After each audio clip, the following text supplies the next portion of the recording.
उन्नति नहीं होती है। तो देशभक्ति के बिना ये संभव नहीं है कि कोई जातिगत हित के लिए व्यक्तिगत हित का त्याग करे। ये इसका प्रथम भाग था। दूसरा भाग था देशभक्ति। देशभक्ति से क्या क्या लाभ होते हैं ऐतिहासिक दृष्टि से, फिर आधिजीविक दृष्टि से, फिर आमुष्मिक दृष्टि से, उपयोगिता की दृष्टि से। ये दूसरा भाग है, ये नहीं लिया था मैंने, केवल जाति संकल्पना को ही स्पष्ट किया। थोड़ा सा उसमें देश और चिति ये आया था, परंतु होता क्या है कि जाति शब्द से ही सारी वैचारिक अनवस्था हो जाती है। आज जाति को लेकर क्या हो रहा है, और दैशिक शास्त्र के जैसे ग्रंथ में जातिगत हित ये आता है। और एकदम भूमिका में हमने पढ़ा था, यद्यपि जग दुख दारुण नाना, सबते कठिन जाति अपमाना। जाति का अपमान होना ये तो सबसे बड़ा दुख है, इससे बड़ा कोई दुख नहीं है। तो किसके ऊपर आता है? हम तो अपनी जाति चाहते ही नहीं है, हम तो अपनी जाति बताते ही नहीं है, फिर अपमान का दुख कैसे होगा? ये कौन सी जाति है? इसको मैंने स्पष्ट करने का प्रयास किया।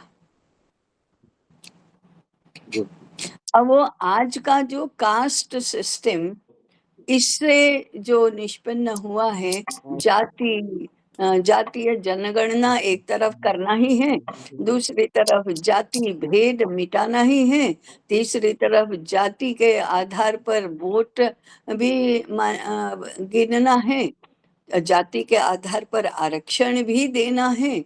अब ये तो उल्टा चल रहा है सब। या तो आप जाति मिटाओ, या तो आप जाति के आधार पर पॉलिटिक्स करो। जाति के आधार पर भारत में व्यवसाय निश्चित हुए थे, आचार धर्म निश्चित हुए थे, और वो समृद्धि का साधन थी जातिगत व्यवस्था। और आज जाति इतना बड़ा विभेद का कारण बन रही है। एक तरफ संघ कह रहा है जाति बोलो, दूसरी तरफ हमारे कम्युनिस्ट कह रहे हैं, और आधुनिक युवा कह रहे हैं कि जाति नहीं बताना है हमको, इसलिए खाली सुरेश कुमार कहो, संतोष कुमार कहो, खाली नाम दो, सरनेम भी मत बोलो। तो ये क्या है? इसको स्पष्ट पहले करना चाहिए ना। 100 वर्ष पहले हुई पुस्तक में ये सारा इतना तो नहीं होगा कि आज का क्या हो रहा है। और जाति जाति शब्द के ही अर्थ नहीं समझेंगे लोग, इसलिए मूल संकल्पनाएं स्पष्ट करना आवश्यक है। चिति बोल तो लिया, चिति चैतन्यम, परंतु क्या है ये? भारत की चिति क्या है? भारत की चिति की पहचान क्या है? हमने कहा स्वभाव है, स्वभाव ही आत्मभाव है। इससे तो स्पष्ट नहीं होता। तो भारत की चिति, उसकी पहचान क्या है? ये तो कल के विषय में नहीं आया था, अब के विषय में आएगा कि भारतीय चिति कैसे, हम भारत की पहचान क्या है, इसका मतलब भारत की पहचान क्या है, इसका मतलब भारत की भारतीय प्रजा का स्वभाव कैसा है। तो जाति माने प्रजा, ये तो अभी कौन स्वीकार करता है? जाति माने प्रजा। हाँ हाँ, और कुछ नहीं। ये तो ऐसा ही हुआ कि रोग की चिंता होते होते रोग ही कोई खत्म कर दो, ना रोग रहेगा ना रोगी, तो झंझट खत्म, फिर क्या रहेंगे?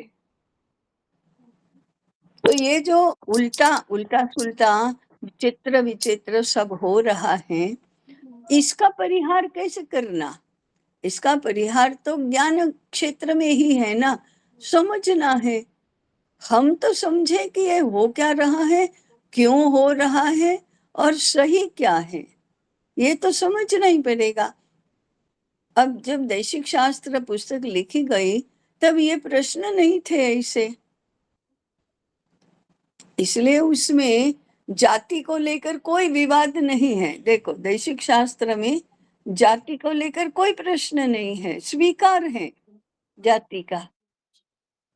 और आज घोर अस्वीकार है, फिर भी छद्म स्वीकार भी है, और फिर भी सारी उटपटांग उलझने भी हैं। इतना उसको हमने उलझा दिया है। उसको सीधा किए बिना या तो हम दैशिक शास्त्र में जाति शब्द को छोड़ दे कि ये वर्ण्य विषय नहीं है, या तो उसको स्पष्ट करें, दो ही रहता है ना। जी। तो हम स्पष्ट ही क्यों न करें, क्योंकि भगवत गीता में भी कहा उत्साद्यन्ते जाति धर्माः कुल धर्माश्च शाश्वताः। जाति धर्म की बात उसमें भी आई है।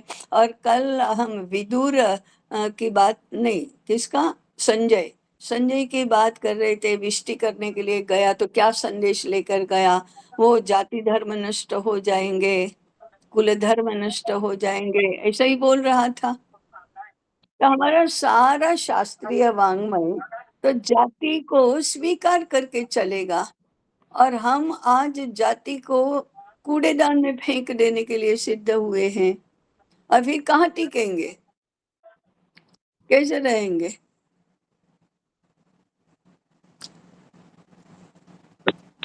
इसलिए इसलिए हमको इर्रिस्पेक्टिव ऑफ आज क्या चल रहा है, उससे निरपेक्ष होकर मूल में जाकर बातें समझनी तो होंगी ही। जी। इसलिए जाति तो मुझे कल ये भी लगा कि दैशिक शास्त्र के अनेक शब्द बाय शब्द, पैराग्राफ बाय पैराग्राफ, उसमें जो लिखा है उसका वैसा का वैसा नहीं कर सकते हम। उसके विवेचना, अभी सातवड़ेकर जी ने भाष्य में, भाषा टीका में कितना लिखा है जो भगवान ने गीता में नहीं कहा, लेकिन वो उसका पार्श्वभूमि में ये सारी बातें हैं। वो जब गृहीत होती है, सबको पता होती है, तो ये नहीं करना पड़ता, तब सीधे स्टेटमेंट्स चलते हैं। परंतु समय बीत गया, परिस्थिति बदल गई, सारी उलझने पैदा हो गई, अब केवल स्टेटमेंट्स नहीं चलते। स्टेटमेंट्स के पीछे क्या है वो भी बताना पड़ता है। वास्तव में उसको भाष्य कहते हैं, उसको, हाँ,